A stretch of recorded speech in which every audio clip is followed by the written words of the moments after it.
Shortest Straw by Howard Hachey. Bernie Ketchum drove his old station wagon down an isolated back road in rural Maine. Hanging limbs of green feathers lined the long run of twisted track. They swayed listlessly as he passed before falling back into darkness. The dust-filled pavement unraveled silently behind him, soaked in the ruby-red glow of his brake lights. His pudgy fingers gripped feverishly to the steering wheel as he rolled through the thick cut of pine and spruce bordering the stretch of road. Before flicking on his brights, he quickly noted the time, 1:43 a.m. Instantly, he felt relieved. The mindless droves of semi-conscious, saggy-eyed sheep rushing off to their day jobs wouldn't start for at least a couple hours. With both front windows open, allowing the cool morning air to circulate around him, the countryside was all for him on this humid July morning.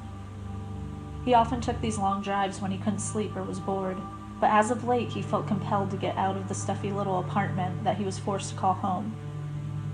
Of all his nightly rituals, driving these desolate back roads was his favorite. He would sit in his beat-up recliner at the single-room apartment and just veg until the time was right to head out into unknown territory, searching for nothing in the dense, rigid woods of Cumberland County. Except he did know what he was looking for. He knew these roads like he knew the back of his dick. This wasn't some random drive into uncharted land. Bernie knew every bump and turn along this long stretch of poorly maintained road. The illusion of discovery was only part of the game, a game he took very seriously. For Bernie, driving the countryside was the closest thing he had to a real hobby.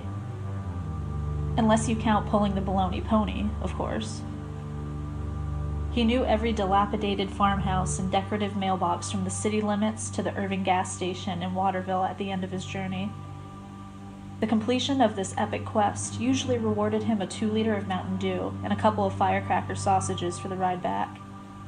All in all, it was about 40 miles round trip, give or take. He chose not to know the precise amount of distance as to keep the illusion alive. The illusion being that he, Bernard Bernie Ketchum, was the last person on Earth. I guess you can consider it role-playing, but in a much grander sense. When Bernie cruised down these back roads, he didn't simply pretend that humanity was extinct. He believed it. He saw the broken-down cars and folded-up barn houses, and wondered to himself, "Wow, I wonder how many corpses are buried over there under that pile. I bet they packed in there by the dozens, like rats on a ship, to get away from the blast. A lot of good that did them, huh?" He thinks these thoughts and feels good. Not so much for the countless piles of dead people, but for the fact that he was all that's left. At these moments of delusional grandeur, his crippling anxiety is all but gone. He feels an electric current of confidence swelling through his veins. Fingers spasming on the wheel, he smoothly rounded a deep turn in the road, feet tingling against the pedals as he accelerated. His head gushed with dopamine, causing him to sway a little in his seat. Please don't assume that Bernie hates humanity. It wasn't that he wanted everyone to die. It was just that he personally couldn't stand to be around people. The mere sight of another person, any person, caused his anxiety to instantly chime in with ridiculous logic and paranoia. For as long as he could remember, the nagging, overwhelming sense of distress and abandonment had practically dictated his entire life. Experiencing social suicide again and again for years and years on end had finally wore him down to the soft, gooey core of his ego. Not wanting to face rejection on a daily basis, Bernie became reclusive and withdrawn from any sort of physical interaction. His only conversations were held online with other shrimp-dicked losers. While this had set him back a bit in terms of everyday comforts, going to the store, dating, and practically everything else, the all-knowing, all-seeing internet filled in the gaps. When Bernie was hungry, he used the Pizza Hut app on his phone.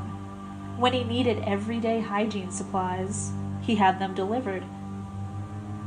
He even managed to get a cushy job working from home as a computer programmer, for which he got his degree, you guessed it, online. The internet is so omnipotent and wonderful that Bernie hasn't had to make a real phone call in nearly 18 months. God bless science. So, like a skunk in the night, Bernie waited until the wee hours of the morning to go out and live his ultimate fantasy, a world where he was the only thing that wasn't a piece of shit. In fact, he alone would be the greatest thing on God's gray earth, the new king of shit. With the exception of the occasional run-in with deer, he was free to tool up and down these hills playing road warrior until the sun warned him of the end of his morbid utopian dream. So rarely did he come across another person or car on these drives. When he climbed the crest of the hill and saw a group of small lights at the foot, he almost slammed on the brakes. Over the years, he had taught himself how to deal with human interactions. He was no George Clooney, off by about 150 pounds, but he knew enough to stay out of the nut house. So when the brake lights of the nearing car shimmered through his post-apocalyptic veil, forcing him to come back to the now, his survival reflexes kicked into full gear. Bernard gently applied the brakes and veered left onto the soft shoulder to slowly pass by. He had no intentions of pulling over or interacting with the people up ahead, even if the circumstances were dire. Bernie told himself that he wouldn't do any good by getting involved in the situation anyhow. You only fuck things up worse, the voice added. He soon saw two smallish compact cars neatly parked on the side of the road, both with their headlights on and driver's side doors hanging open.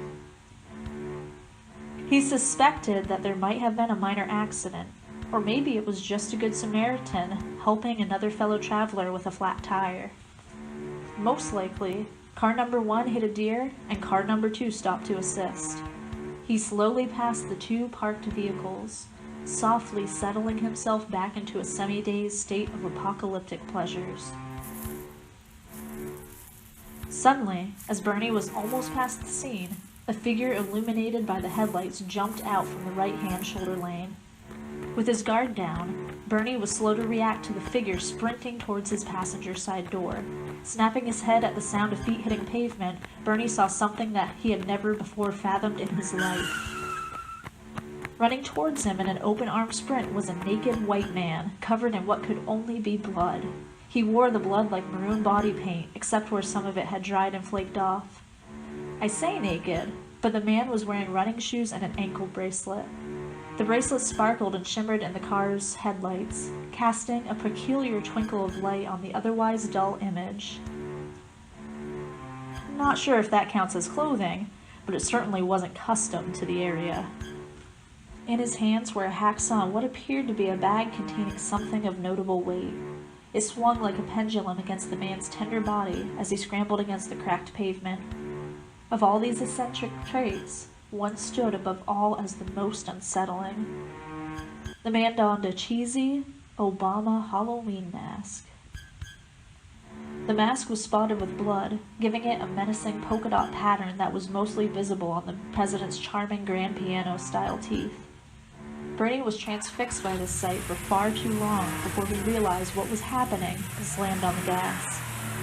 The station wagon's back tire spun, screeching and smoking into the dead of night, but he seemed to just float there as the man closed in.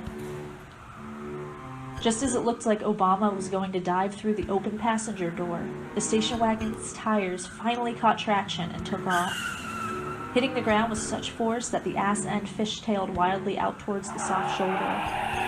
Obama somehow foresaw this and threw the mystery bag with all his might. Despite having a hacksaw in his left hand and a poorly constructed mask over his face, the bag sailed through the passenger window and struck the steering wheel, almost causing Bernie to swerve into the ditch.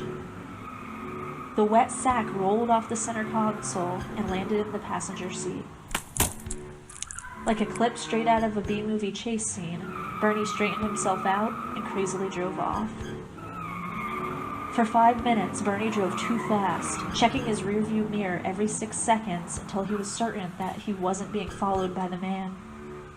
Scared out of his mind and desperately wanting to be home, he skids onto an adjacent road which would hook him back around to Route 2.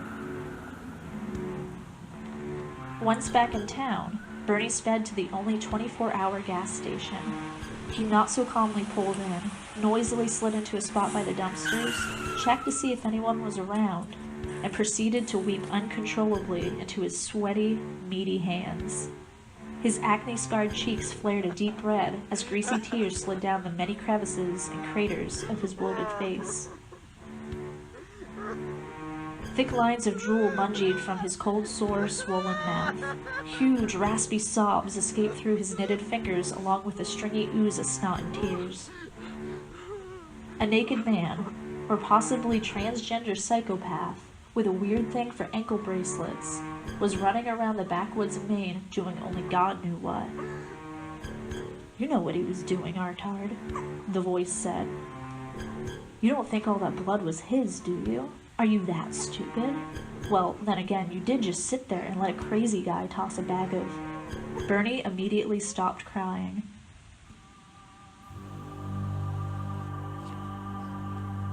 You've been listening to Shortest Straw, a short story by Howard Hachey. This story is featured in Fluky Fiction's anthology, When Glints Collide. The book is available on Kindle, on Amazon.com in print. It's also available at our Etsy store, and it'll also be available at Barnes & Noble, Books A Million, and other major retailers. Thank you for listening.